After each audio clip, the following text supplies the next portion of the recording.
Assalamualaikum warahmatullahi wabarakatuh. Alhamdulillah rabbil alamin wa bihi nasta'inu ala umuri dunya waddin. Wassalatu wassalamu ala asyrofil anbiya'i wal mursalin sayyidina wa habibina wa maulana Muhammadin wa ala alihi wa ashabihi ajma'in. Amma ba'd. Syukur kita panjatkan kepada Allah Subhanahu wa taala yang mana telah memberikan kita berbagai macam nikmat, terutama nikmat iman, Islam, serta nikmat sehat walafiat. Sholawat serta salam tak lupa kita sanjungkan kepada junjungan kita, yakni Habibana wa Nabiyana Nabi Muhammad sallallahu alaihi wasallam. Semoga kita mendapatkan syafaat beliau. Insyaallah saya akan menjelaskan tentang pengertian RKS.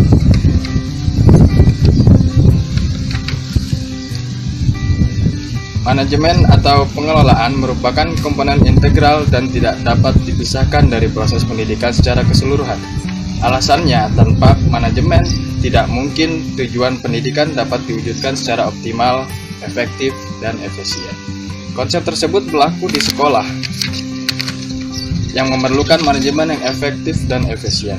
Dalam kerangka inilah tumbuh kesadaran akan pentingnya manajemen berbasis sekolah yang memberikan otonomi atau kewenangan dan tanggung jawab lebih besar kepada sekolah, memberikan fleksibilitas atau keluasan lebih besar kepada sekolah untuk mengolah sumber daya sekolah, dan mendorong sekolah meningkatkan partisipasi warga sekolah dan masyarakat untuk memenuhi kebutuhan mutu sekolah dalam kerangka pendidikan nasional. Undang-Undang Republik Indonesia Nomor 20 Tahun 2003 tentang Sistem Pendidikan Nasional dan Peraturan Pemerintah Republik Indonesia Nomor 32 Tahun 2013 tentang Standar Nasional Pendidikan mengamanatkan bahwa setiap satuan pendidikan pada jenjang pendidikan dasar dan menengah wajib memenuhi standar nasional. Standar Nasional Pendidikan atau SNP yang meliputi standar isi, proses, dan standar kompetensi lulusan, standar pendidikan dan tenaga kependidikan, standar sarana dan prasarana, standar pengelolaan pendidikan, standar pembiayaan, dan standar pemberian pendidikan.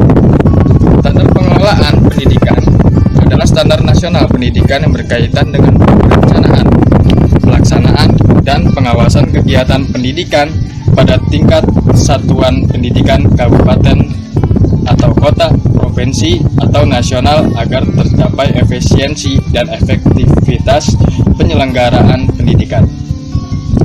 Jika digambarkan dalam siklus, perencanaan merupakan langkah pertama dari keseluruhan proses manajemen tersebut. Perencanaan dapat dikatakan mempunyai fungsi terpenting di antara fungsi-fungsi manajemen lainnya. Apapun yang dilakukan berikutnya dalam proses manajemen bermula dari perencanaan. Perencanaan pada intinya merupakan upaya penentuan kemana sebuah organisasi akan menuju pada masa depan dan bagaimana bisa sampai pada tujuan tersebut. Hal ini menyebabkan setiap satuan pendidikan harus memiliki rencana kerja yang jelas dan terperinci untuk melaksanakan semua kegiatan sekolah agar lebih terarah. Setiap kegiatan pada satuan pendidikan dikelola atas dasar rencana kerja sekolah, yaitu RKS, yang merupakan penjabaran rinci dari rencana kerja jangka menengah atau RKJM satuan pendidikan yang meliputi masa 4 tahun sesuai dengan Peraturan Pemerintah Nomor 32 Tahun 2013 tentang Standar Nasional Pendidikan. Oleh karenanya, satuan pendidikan wajib menyusun rencana kerja jangka menengah yang selanjutnya disebut rencana kerja sekolah yang akan menggambarkan tujuan yang ingin dicapai dalam kurun waktu 4 tahun dan rencana kegiatan anggaran sekolah atau RKAS yang dilaksanakan berdasarkan rencana kerja sekolah. Nah, dari sini kita dapat mengetahui bahwa pengertian RKS yaitu rencana kerja sekolah, yaitu perencanaan sebelum kita memilih sekolah. Ada rencana-rencana yang bagaimana kerja sekolah tersebut dan bagaimana orang-orang di dalamnya, sarana dan prasarana. Untuk mengetahui teknik penyusunan rencana kerja sekolah tersebut, maka dalam makalah ini difokuskan pada 2 persoalan utama, yaitu pertama, bagaimana konsep dari rencana kerja sekolah yang meliputi pengertian, tujuan, manfaat, dan landasan hukum rencana kerja sekolah. Kedua, bagaimana teknik penyusunan rencana kerja sekolah atau rencana strategi sekolah dan rencana kegiatan dan anggaran sekolah. Itulah RKS, rencana kerja sekolah. Bahkan bisa disimpulkan sebelum kita memiliki suatu lembaga itu masih ada tanda tanya yang besar. Apakah, dimanakah tempatnya, dan strategiskah tempatnya, dan bagaimana orang-orang pendidikannya, orang-orang yang mendidiknya, dan siapakah target siswanya, dan juga sarana dan prasarananya, apakah itu memadai, apakah itu bisa mencapai tujuan, dan semua itu harus dipersiapkan. Mungkin selanjutnya setelah kita mendengar tadi semua yang disampaikan, akan selanjutnya dijelaskan tentang konsep rencana atau RKS, rencana kerja sekolah, yang akan disampaikan oleh teman saya selanjutnya. Mungkin itu saja yang bisa saya sampaikan. Semoga bermanfaat, semoga dapat kita membuat lembaga-lembaga yang luar biasa. Terima kasih. Assalamualaikum warahmatullahi wabarakatuh. 2A akan menjelaskan konsep rencana kerja sekolah.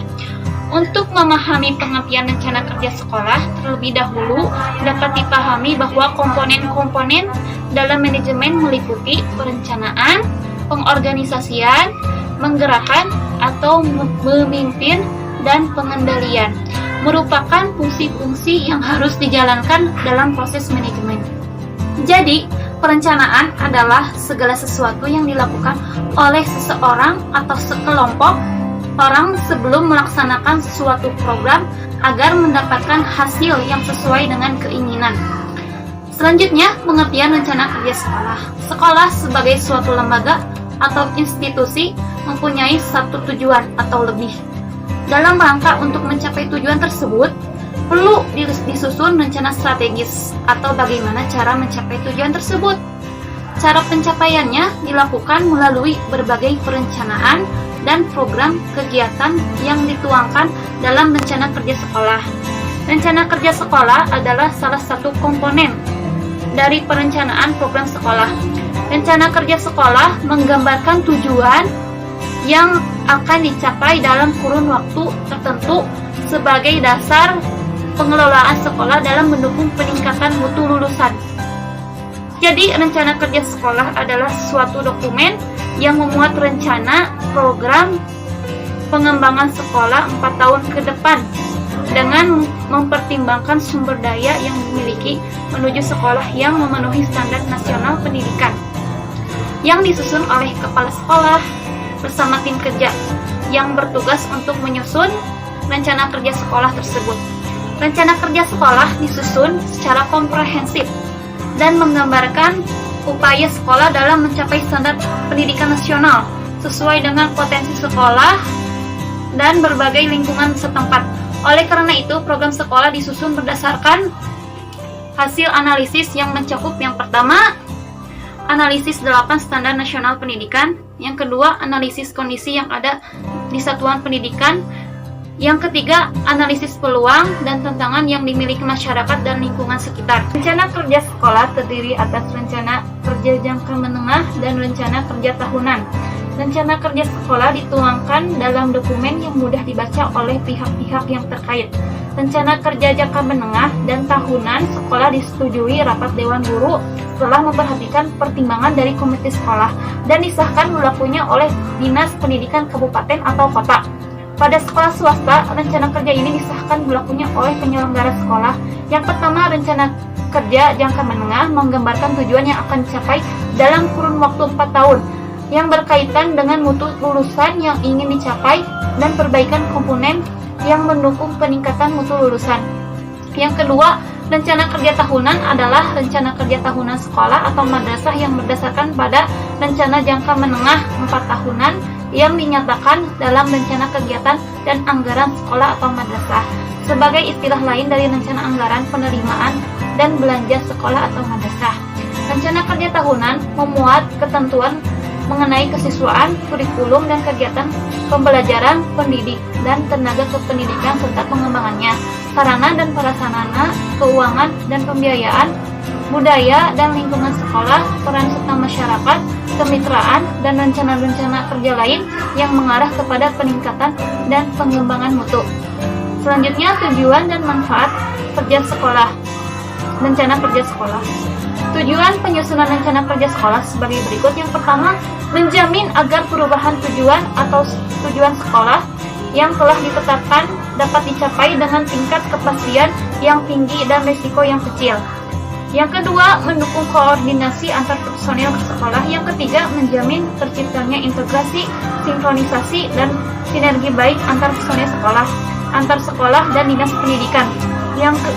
Yang keempat, menjamin keterkaitan antara perencanaan, pengorganisasian, pelaksanaan, dan pengawasan. Yang kelima, mengoptimalkan partisipasi warga sekolah dan masyarakat. Yang keenam, menjamin tercapainya penggunaan sumber daya secara efisien, efektif, berkeadilan, dan berkelanjutan. Sedangkan manfaat rencana kerja sekolah adalah sebagai kerangka acuan dalam mengembangkan sekolah dan sebagai dasar yang memonitor dan mengevaluasi pelaksanaan pengembangan sekolah serta bahan acuan untuk mengajukan sumber daya pendidikan yang diperlukan dalam pengembangan sekolah. Yang ketiga, landasan hukum rencana kerja sekolah. Dasar hukum penyusunan rencana kerja sekolah diantaranya: yang pertama, UU RI nomor 20 tahun 2003 tentang Sistem Pendidikan Nasional. Yang kedua, PP nomor 32 tahun 2003 tentang Standar Pendidikan Nasional. Yang ketiga, PP nomor 48 tahun 2008 tentang Pendanaan Pendidikan. Yang keempat, PP nomor 66 tahun 2010 tentang perubahan atas peraturan pemerintah nomor 17 tahun 2010 tentang pengelolaan dan penyelenggaraan pendidikan. Yang kelima, Permendiknas RI nomor 19 tahun 2007 tentang standar pengelolaan pendidikan dan satuan pendidikan dasar dan menengah. Yang keenam, Permendiknas RI nomor 63 tahun 2009 tentang sistem penjaminan mutu pendidikan. Yang ketujuh, Permendiknas RI nomor 69 tahun 2010 tentang sumber daya operasi non personalia. Dan yang terakhir, Permendiknas RI nomor 15 tahun 2009 tentang standar pelayanan minimal pendidikan dasar. Bismillahirrahmanirrahim. Assalamualaikum warahmatullahi wabarakatuh. Perkenalkan, nama saya Sandi Suwandi dari kelas MPIA dari Institut Agama Islam Cipasung di Pasca Sarjana. Untuk kali ini saya akan menjelaskan tentang langkah-langkah penyusunan rencana kerja sekolah yang berada di poin C, yang mungkin sebelumnya untuk poin B dan juga poin A itu sudah dijelaskan oleh rekan-rekan saya di video yang sebelumnya. Untuk langkah-langkah penyusunan rencana kerja sekolah ini sama dengan artinya, yaitu tentang bagaimana penyusunan rencana kerja sekolah itu sendiri. Dan juga itu menyangkut soal konten yang Bapak Dr. Badrudin ajukan kepada kami semua. Untuk bagaimana penyusunan rencana kerja sekolahnya atau langkah-langkah rencana kerja sekolahnya di sini, untuk versi kelompok kami yaitu ada 11 langkah-langkah. Untuk yang pertama adalah kepala sekolah dan guru bersama komite sekolah membentuk tim RKS yang disebut dengan tim penyusun rencana kerja sekolah atau disingkat dengan TPRKS, serta menugaskan tim kerja sekolah untuk menyusun RKS. TPRKS dipersyaratkan terdiri dari orang-orang yang memang memiliki komitmen dan mengonsep ide-ide besar pertumbuhan dan perkembangan sekolah ke depannya nanti. Terus juga untuk tim RKS itu beranggotakan 6 orang, dan juga biasanya untuk tim TPRKS itu disebut dengan tim inti dengan anggotanya yaitu unsur kepala sekolah, wakil kepala sekolah, guru, wakil dari TU atau administrasi, dan wakil dari komite sekolah. Yang poin 2 dan untuk langkah-langkahnya adalah kepala sekolah memberikan arahan teknis tentang penyusunan rencana kerja sekolah yang sekurang-kurangnya memuat dasar penyusunan rencana kerja sekolah. Yang kedua, tujuan yang ingin dicapai dalam penyusunan rencana kerja sekolah. Yang ketiga adalah manfaat penyusunan rencana kerja sekolah. Yang keempat, hasil yang diharapkan dari penyusunan rencana kerja sekolah. Yang kelima adalah unsur-unsur yang terlibat dan uraian tugasnya dalam penyusunan rencana kerja sekolah. Itu untuk poin yang nomor 2. Sekarang kita masuk ke poin nomor 3, yaitu tim kerja sekolah menyusun rencana kegiatan. Penyusunan rencana kerja sekolah sekurang-kurangnya berisi kegiatan, sasaran atau hasil, pelaksanaan, dan jadwal pelaksanaannya kapan. Seperti itu. Yang keempat adalah tim kerja sekolah mengumpulkan, mengolah data dan informasi dan menyusun draft rencana kerja jangka menengah atau disebut dengan RKJM. Yang kelima adalah kepala sekolah bersama tim kerja, dewan guru, dan komite sekolah melakukan review dan revisi draft rencana kerja sekolah jangka menengah atau yang tadi saya sebutkan RKJM itu ya. Yang keenam, tim kerja melakukan finalisasi hasil revisi rencana kerja jangka menengah.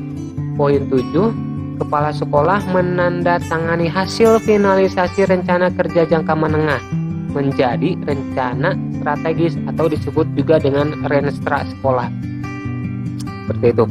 Selanjutnya poin 8, tim kerja sekolah mengidentifikasi prioritas program atau kegiatan dan menyusun draft rencana kerja tahunan atau RKT yang mencakup untuk RKT-nya adalah pendahuluan, dasar kebijakan, tujuan atau sasaran, rencana kerja dan biaya untuk pencapaian sasarannya, jadwal pelaksanaan rencana kegiatannya kapan, dan juga penanggung jawab kegiatannya itu siapa. Poin 9, dari langkah-langkah penyusunan rencana kerja sekolah adalah kepala sekolah bersama tim kerja, dewan guru, dan komite sekolah melakukan review lagi dan revisi dari draft RKT. Selanjutnya poin 10, tim kerja melakukan finalisasi hasil revisi kerja tahunan atau RKT. Poin 11 ini jadi poin yang terakhir untuk langkah-langkah dari penyusunan rencana kerja sekolahnya, yaitu kepala sekolah menandatangani hasil finalisasi RKT menjadi rencana kegiatan anggaran sekolah atau disingkat dengan RKAS. Selanjutnya adalah seperti yang barusan saya jelaskan di poin-poin sebelumnya, yaitu bahwasanya rencana kerja sekolah itu terdiri dari rencana kerja jangka menengah atau RKJM dan rencana kerja tahunan atau RKT. Rencana kerja jangka menengah menjadi rencana kerja strategis atau menjadi renstra yang tadi saya sudah sebutkan. Selanjutnya, setelah ditandatangani oleh kepala sekolah dari hasil finalisasi RKJM itu atau hasil dari renstra itu, sedangkan rencana kerja tahunan untuk RKJM berarti barusan sudah. Untuk rencana RKT itu menjadi rencana kegiatan anggaran sekolah atau disebut dengan RKAS karena dia sifatnya atau konteksnya itu jangka waktu yang lama gitu kan. Terus juga harus ada plan, di situ pasti harus ada anggaran atau yang berbau dengan uang gitu. Selanjutnya saya akan masuk ke langkah-langkah penyusunan strategis renstra sekolahnya. Yang pertama adalah atau poin A di sini, melakukan analisis lingkungan strategis sekolah. Poin B yaitu melakukan analisis situasi pendidikan sekolah saat ini. Untuk di poin C yaitu merumuskan dan menetapkan situasi dan kondisi yang diharapkan. Poin D, identifikasi tantangan nyata atau kesenjangan kondisi, berarti ini sesuai dengan kondisi dari sekolahnya masing-masing. Poin E yaitu merumuskan visi sekolah. Untuk video yang saya paparkan mungkin saya sampai di situ, dan untuk video selanjutnya atau poin yang selanjutnya yaitu poin F akan dijelaskan oleh rekan saya. Dan terima kasih. Assalamualaikum warahmatullahi wabarakatuh. Bismillahirrahmanirrahim. Assalamualaikum warahmatullahi wabarakatuh. Selanjutnya langkah-langkah dalam penyusunan rencana kerja sekolah adalah penentuan visi. Konsep visi dalam manajemen pendidikan merupakan sebuah pendekatan yang sangat strategis karena visi suatu sekolah menjadi sangat penting untuk menentukan masa depan sekolah, kemana sekolah ini akan diorientasikan. Visi adalah imajinasi moral yang menggambarkan profil sekolah yang diinginkan di masa yang akan datang. Dalam menentukan visi tersebut, sekolah harus memperhatikan perkembangan dan tantangan masa depan. Apakah ini sebagai sekolah standar nasional atau kemudian sekolah yang berstandar internasional. Visi sekolah harus dinyatakan secara jelas. Penentuan visi harus menggunakan bahasa yang lugas, mudah dipahami, dan dapat dilaksanakan oleh semua pihak. Esensinya dalam visi harus bersifat instruktif. Rumusan visi sekolah potensial harus mencerminkan: pertama, berorientasi ke masa depan menuju sekolah standar nasional atau bahkan standar internasional secara utuh, dan juga visi untuk jangka waktu yang lama. Kedua, menunjukkan keyakinan masa depan yang jauh lebih baik daripada sekarang, sesuai dengan norma dan harapan masyarakat daerah. Ketiga, mencerminkan standar keunggulan dan cita-cita yang ingin dicapai. Keempat, mencerminkan dorongan yang kuat akan tumbuhnya inspirasi, semangat, dan komitmen warga untuk mewujudkan sekolah yang diharapkan. Yang kelima, mampu menjadi dasar dan mendorong terjadinya perubahan dan pengembangan sekolah. Keenam, menjadi dasar perumusan misi dari tujuan sekolah tersebut. Dari visi ini kemudian akan diturunkan menjadi perumusan menjadi misi sekolah. Misi merupakan hal-hal penting yang harus dilakukan oleh sekolah dalam upaya untuk mencapai visi. Jadi misi sekolah adalah breakdown program-program yang diharapkan pencapaiannya yang sesuai dengan visi sekolah. Misi sekolah dikembangkan dari kegiatan utama lembaga dengan memperhatikan visi yang telah ditetapkan dalam pembuatan misi ini. Penting untuk diperhatikan hal-hal yang berkaitan dengan misi sekolah, habarkan berbagai kepercayaan dan nilai-nilai yang dianut oleh sekolah. Yang kemudian, statement misi harus berorientasi ke masa depan dan mampu menggambarkan sekolah pada masa yang akan datang dengan berpijak pada apa yang telah ada. Kemudian yang ketiga, misi harus fokus terhadap pencapaian visi, karena ini visi menjadi tolak ukur dasar bagaimana sekolah merumuskan misi yang akan dilakukan. Kemudian misi harus singkat, padat, dan tidak lebih dari 2 kalimat. Sebenarnya ini untuk lebih menyerap dari beberapa elemen sekolah untuk melaksanakan misi tersebut. Dari visi kemudian di breakdown menjadi misi, lalu turunannya adalah strategi pelaksanaan pada sekolah, yang ini bisa diangkat dengan program kerja.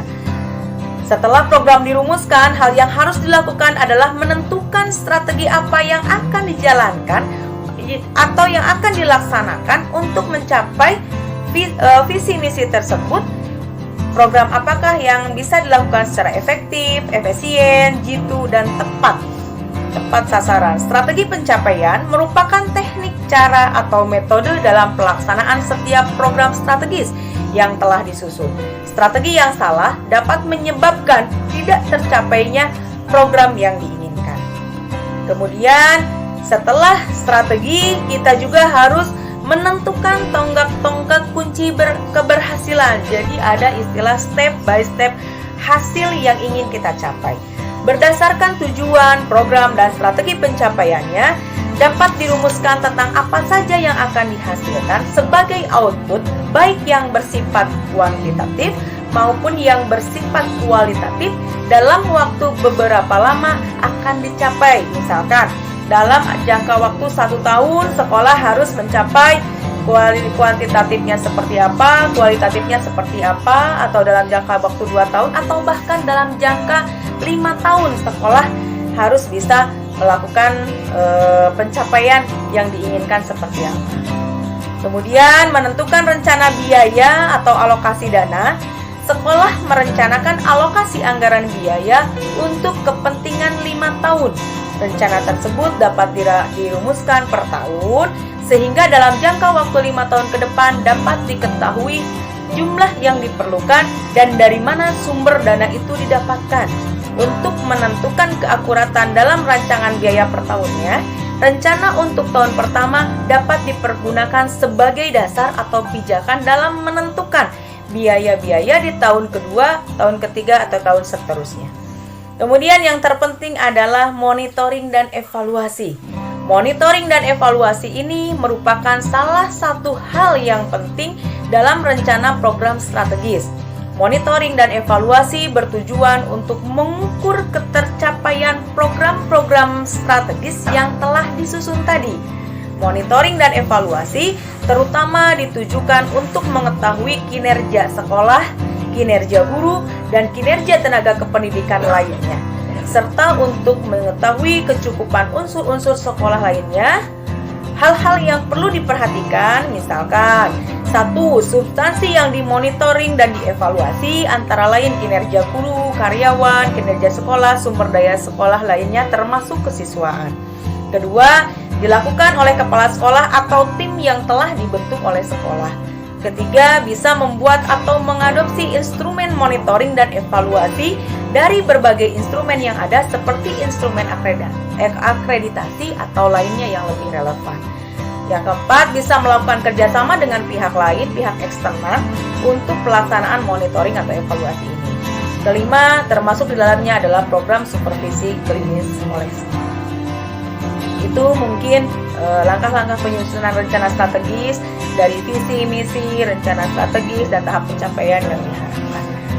Terima kasih atas perhatiannya. Mohon maaf apabila ada kekurangan. Wallahul muwaffiq ila aqwamit thoriq. Wassalamualaikum warahmatullahi wabarakatuh.